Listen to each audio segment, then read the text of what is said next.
ડભોઈ શહેર તાલુકામાં મોહરમ પર્વને લઈને કલાત્મક તાજિયા મુસ્લિમ ચાંદ 10ના રોજ શહેરના રાજમાર્ગો ઉપર યા હુસૈનના નારા સાથે વિસર્જન જુલુસ કાઢવામાં આવ્યા હતા, જેમાં ડભોઈ શહેરના 15 ઉપરાંત તાજિયા જુલુસ દરમિયાન શહેરના વકીલ બંગલા ટાવર ચોકમાં એક પછી એક આવતા ડભોઈ શહેર કોંગ્રેસ પ્રમુખ સતીશભાઈ રાવલ, નગરપાલિકા સદસ્ય અજયભાઈ રાઠવા, કારોબારી સમિતિના ચેરમેન અફઝલભાઈ કાબાવાલા, સલીમભાઈ કાચી, કાલીભાઈ સિંધી, સલમાનભાઈ મંસૂરી, પિન્ટુભાઈ પટેલ વગેરે હિન્દુ મુસ્લિમ આગેવાનો દ્વારા દરેક તાજિયાને ફૂલમાળા અર્પણ કરવામાં આવી હતી.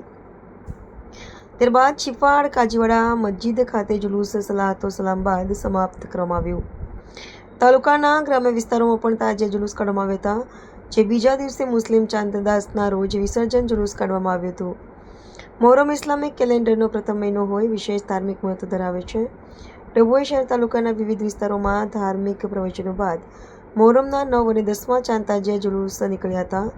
મોહરમ દરમિયાન ત્યાગ, બલિદાન અને સત્યના સંદેશને શ્રદ્ધાંજલિ અર્પણ કર્યા બાદ શાંતિપૂર્ણ રીતે તાજિયા વિસર્જન કરવામાં આવ્યા હતા. ડભોઈ પોલીસે સમગ્ર વિસ્તારમાં ચુસ્ત બંદોબસ્ત જાળવ્યો હતો.